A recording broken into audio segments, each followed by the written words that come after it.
ऐं टे रोज़े जी जॾहिं ॻाल्हि थिए थी त हीअ ॾींहुं चाहे असां हिन सेट ते हुजूं, चाहे घरनि में हुजूं, चाहे किथे बि हुजूं, रमज़ान मुबारक जॾहिं ईंदो आहे, टियों रमज़ान शरीफ़ जॾहिं ईंदो आहे, टियों रोज़ो जॾहिं ईंदो आहे, त इन हस्ती जी ॻाल्हि ज़रूरु थींदी आहे। उहा अज़ीम हस्ती जिन जे लाइ जेतिरो ॻाल्हाइजे ओतिरो घटि आहे, जिन जे लाइ समूरी ट्रांसमिशन में ॻाल्हाइजे तॾहिं बि लफ़्ज़ खुटी वेंदा, पर उन जी शान में बयान कोन खुटंदा। पाण साहबज़ादी रसूलुल्लाह सल्लल्लाहु अलैहि वसल्लम जी ख़ातूने जन्नत, पाण ज़ौजाए हज़रत अली, पाण हसनैन जी वालिदा हज़रत बीबी फ़ातिमा रज़ी अल्लाह ताला अन्हा।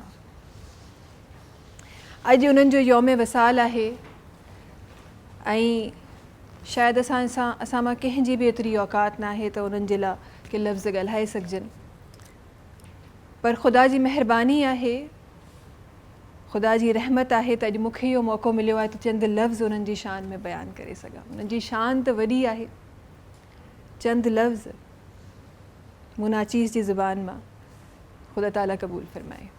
ऐं बेशक त जॾहिं बि ज़िक्र ख़ैर, ज़िक्र ख़ुदा, ज़िक्र मुस्तफ़ा, उन्हनि जे घराने जो ज़िक्र थींदो आहे त रहमत बि वसंदी आहे, बरकत बि वसंदी आहे, सवाब बि मिलंदा आहिनि। अॼु सिलसिलो बिस्मिल्लाह कयूं था, सिलसिलो शुरूआत कयूं था।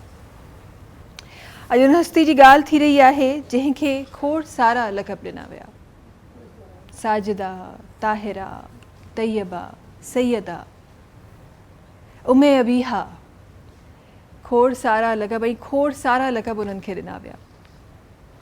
पाण जॾहिं उन रिश्ते जी ॻाल्हि थिए थी, उन रिश्ते जी ॻाल्हि थिए थी जेका हिकु वालिद ऐं हिकु धीउ जे दरमियान जो रिश्तो आहे, त उन जी छा ॻाल्हि बयानु कजे। वरी उन अज़दवाजी रिश्ते जी ॻाल्हि कजे थी त उन जी छा ॻाल्हि कजे। ऐं पोइ वरी मदरहुड जी ॻाल्हि कजे थी, वालिदा त उहे हसनैन जूं आहिनि। अॼु उन्हनि जी शान में लफ़्ज़ ॻाल्हाए पंहिंजे ट्रांसमिशन जी इंशाअल्लाह शान वधाईंदासीं। कुझु ॻाल्हियूं मूंखे यादि अचनि थियूं ऐं मां चाहियां थी, ॻाल्हियूं त खोड़ सारियूं आहिनि, पर मां चाहियां थी त कुझु ॻाल्हियूं हुते मां शामिलु करे सघां। पाण जे लाइ रसूल ख़ुदा सल्लल्लाहु अलैहि वसल्लम उन्हनि जो फ़रमान आहे त जंहिं फ़ातिमा खे ॾुखु ॾिनो उन मूंखे ॾुखु ॾिनो, जंहिं फ़ातिमा खे तकलीफ़ पहुचाई उन मूंखे तकलीफ़ पहुचाई, जंहिं फ़ातिमा खे रंज पहुचायो उन मूंखे रंज पहुचायो। हुस्न सलूक जो असां ॻाल्हियूं त इलाही कंदा आहियूं, पर हिते ॻाल्हि रसूल ख़ुदा सल्लल्लाहु अलैहि वसल्लम जी थी रही आहे। पाण न सिर्फ़ु फ़रमाइनि करे ॾेखारियनि त धीअनि सां हुस्न सलूक छा थींदो आहे। हीउ उहो दौरु आहे, उन जहालत जो दौरु आहे जॾहिं धीउ जो औलाद पैदा थियण ते ज़िंदा धीअनि खे दफ़नायो वेंदो हो। उहो दौरु आहे ऐं हज़रत बीबी सैयदा फ़ातिमा रज़ी अल्लाह ताला जी अन्हा जी पैदाइश आहे। पाण जॾहिं शादी खां पोइ, छो त लिखियलु इहो आहे रिवायतुनि में त दीवार दीवार सां मिलियलु हुई, पाण जॾहिं शादी खां पोइ वालिद जे घर तशरीफ़ खणी वेंदियूं हुयूं त रसूल ख़ुदा सल्लल्लाहु अलैहि वसल्लम पाण उथी बीही उन्हनि जो इस्तक़बाल कंदा हुआ, उन्हनि जो हथु मुबारक पंहिंजे हथु मुबारक में रखंदा हुआ, पहिरीं पाण उनखे विहारींदा हुआ ऐं पोइ पाण वेहंदा हुआ। ऐं हिते के आम हस्ती जी ॻाल्हि न थी रही आहे, हिते रसूल अल्लाह जी ॻाल्हि थी रही आहे, रसूल ख़ुदा सल्लल्लाहु अलैहि वसल्लम जी ॻाल्हि थी रही आहे, जिन जी मोहब्बत में ही काइनात ठहियलु आहे। ही उन्हनि जी ॻाल्हि थी रही आहे। पाण उन्हनि जे अचण ते पाण उथी बीहंदा हुआ ऐं खोड़ सारी रिवायतुनि में खोड़ सारियूं शयूं अचनि थियूं।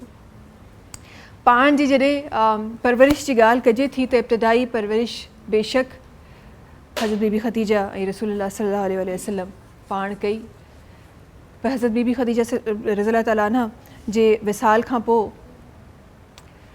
जेके आला दर्जे जूं ख़वातीन हुयूं उन्हनि खे इहा ज़िमेदारी सौंपी वई। ऐं किथे रिवायत में इहो बि चयल मिले थो त जॾहिं उन्हनि खां पुछियो वियो त उन्हनि जो चवणु कुझु ईअं हो त जॾहिं असां हुननि खे छा ई सेखारींदासीं, छा ई तौर तरीक़ो उन्हनि खे सेखारिजे, हुननि खे त शायदि असां खां वधीक तौर तरीक़ा अचनि था जॾहिं उन्हनि जी तरबियत जी ॻाल्हि कजे थी। पाण इस्लाम जो मुश्किल तरीन दौरु ॾिठूं, उहो दौरु जेॾीमहिल इस्लाम ते असांजे दीन ते खोड़ सारा वार कया विया, खोड़ सारनि ज़िक्र में, खोड़ सारनि रिवायतुनि में डिफरेंट शयुनि जो वज़ाहत असांखे ॾिनल आहे, असां सभई ॼाणियूं था। पाण उन दौर में सबर अख़्तियार फ़रमायनि। पाण जे लाइ किथे मां इहो बि लिखियलु पढ़ियो त पाण उहे हस्तियूं हुयूं जिन जॾहिं शादी खां पहिरीं पंहिंजे वालिद वटि हुयूं त कॾहिं न उन्हनि खां का फ़रमाइश कई, कॾहिं न उन्हनि खां का ज़िद कई, कॾहिं न उन्हनि खां का शइ जी घुर्ज कई, बल्कि जॾहिं जंगूं फ़तह थी हज़रत अली रज़ी अल्लाह ताला अन्हु तशरीफ़ खणी ईंदा हुआ त उन्हनि जी सखावत जा त किस्सा ई खोड़ सारा आहिनि। उहो सॼो माल जेको आहे जेको जंग मां मिलंदो हो, जेको ख़ज़ानो मिलंदो हो, उहो पाण बाटे ईंदा हुआ, घर जॾहिं वापसि ईंदा हुआ त उन ते बि सबर शुक्र पाण कंदियूं हुयूं, कॾहिं शिकवा न कंदियूं हुयूं त असांजे लाइ कुझु न खणी आया। सब्सक्राइब कयो असांजो official YouTube channel SIM TV HD Islamic ऐं वधीक अपडेट लाइ बेल आइकन खे क्लिक करियो।